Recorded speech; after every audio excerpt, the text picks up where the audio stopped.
Hello friends, today I want to talk to you about real estate, how you can build wealth in this country using real estate. Now there are probably tons of videos on that subject, so I'm not going to bore you with, hey, just go buy the real estate and hold on to it and eventually it's going to make a lot of money. And I know that that speech doesn't work because when I talk to my clients, they usually have two concerns. Concern number one is, first of all, how I'm going to pay for the mortgage. I mean, if I buy a real estate, I still got to pay my mortgage, I got to pay property taxes, pay insurance. Oftentimes that's a problem, and second thing is, let's just say if I do find a good property and the math works and all that kind of good stuff, then the second problem that comes is about the tenant. What's the quality of that tenant? Would they be around 5 years, 10 years, 15 years down the road? Would they be able to pay me rent? So I'm going to share some ideas with you today that can solve some of those problems. Now, obviously, if you want to learn more or have a question, you can always reach out to me for consultation. Set up a 1-hour consultation. It's paid consultation, obviously, and we can talk more about in greater details. If you need some help with your taxes, then you can reach out to me, or if you want to enroll in a coaching program to learn about finances in general, then you can certainly do that. So there are a few different ways for you to connect with me. So let's go back to how do we solve a problem where we can pay for our property and don't have to deal with a bad tenant? How do we solve that problem? Well, one of the ways to solve that problem is if we become our own tenant. Wouldn't that be great? I have, one of the gentlemen I spoke with this morning, he said that he owns, I think, 15 or 16 properties in addition to having access to a lot of syndications. So he's also part of a lot of these syndications as well. So I think altogether maybe invested in maybe 20, 25 real estate projects. He lives in Sacramento. He's not, works for IT or anything like that where you have, a couple $100,000 paycheck or anything like that. Just, normal, average American working very hard to build wealth in this country. So I was totally impressed how he was able to do that. Another example I can give you is a client of mine, they run a food truck, and out of that food truck, they bought a land, and on that land, they built, I think, 5 or 6 different properties now, and obviously collecting rent on all of them. Another great way to build wealth, So, I know some of you guys have access to RSUs and stock options, and, you make such a heavy salary that you can invest in stock market and earn good returns. But not everybody have that luxury. But in spite of all that, even if you work for a big IT company, even if you have a big salary and you have access to these stock options and all that kind of good stuff, how many of you guys really own 15 or 20 properties? Probably not, because that's not the area that you want to look at. So today I'm going to share some ideas with you that can perhaps encourage you to look at real estate in a little bit different way. And obviously, because being a tax guy, my idea is going to be save you on taxes along the way. Number one. So two problems that oftentimes people deal with when it comes down to real estate is how are they going to pay for the mortgage? How are they going to pay for property taxes, all that kind of good stuff. And the second is the quality of tenants. Like if they have a property and they're able to rent it out, would that tenant be around 2 years, 3 years, 5 years down the road? So let's see if we can solve both of those problems. And the easiest way to do that, if you become your own tenant, right? If you're able to buy a property and rent it to yourself. No, I'm not talking about your primary residence. That's a different story. Let's not go there at all. I'm talking about, if you can buy a property and let's just say that property costs you $50,000 a year to own it. And let's say it's $1 million property, costs you $50,000 a year to own it. Numbers could be anyone. I'm just giving you as an example. So instead of thinking about, that, hey, $50,000, how am I going to pay for it from my salary? We should think about how can we generate $50,000 worth of income. So the way to do that is by having some sort of business. That business could be retail, it could be services based, it could be pure rental based. So any kind of business. I can give you an example. For example, bike rental. A lot of people do that. Here in Austin market, a lot of people like to go to lakes and stuff like that. So they rent a lot of that stuff. That can be a nice little side hustle. If the property is large enough, maybe you can have a food truck there where people can come and eat. So that could be an idea. Maybe the location is so good that the location itself can be a marketing place. So maybe you can set up a digital signage there or something. And the ideas goes on. The idea is from that location, can we operate a business that can generate just enough income to simply cover all the expenses for property?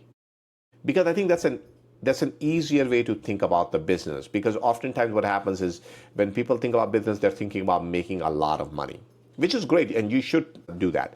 But I'm not talking to those people right now. I'm talking to people who, maybe have their regular W-2 job and they just want to build wealth in real estate. So my question to you is, there's so many franchises out there. There's so many businesses out there. You don't need to find a business that can make your money. If you can just find a good enough business that can pay for all the expenses related to property consistently, that is good enough. Because after 10 years, 15 years, 20 years, you will have a lot of equity in that building, and it will be just a complete surprise to you. So it's really all about changing that mentality, thinking about how to do that. If you already have a business and maybe you're renting it out, you're renting the space from somebody else, then that's an easy one for you. Why rent it from somebody else? Why not rent it from yourself? So that way you can still take advantage of depreciation, especially this year where you can even write off bonus depreciation, so it can wipe out all of your business income. So it's a perfect time to do that. So that would be my suggestion number one. If you haven't really think about starting a business that way, then that would be a good start. You know, instead of thinking about businesses that can generate $300,000-$400,000 a year, maybe look at businesses that can just net $50,000, $100,000 a year. Number one, you can usually find them cheap. They don't cost a lot of money because they don't have a lot of cash flow.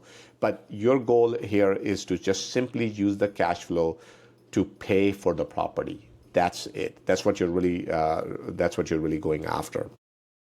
Now, sometimes people think like, buying a building, this is really for big businesses, for people who have a lot of money.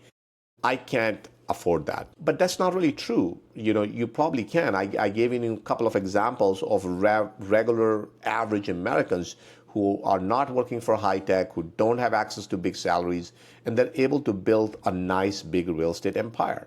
So, you just got to change that mentality. You don't need to buy like an apartment building or big high-rise complex or some big commercial or anything like that. There are plenty of small commercial condos, there are storefront, there are warehouse units. They're like what they call a multi-use complex, where there's a real estate for offices, for retail building, and people live there. So there are all kind of things out there that you can use. You just have to think about it. And more importantly, obviously you have access to SBA loans where you can even buy a decent sized business if you want to go a little bit bigger into it.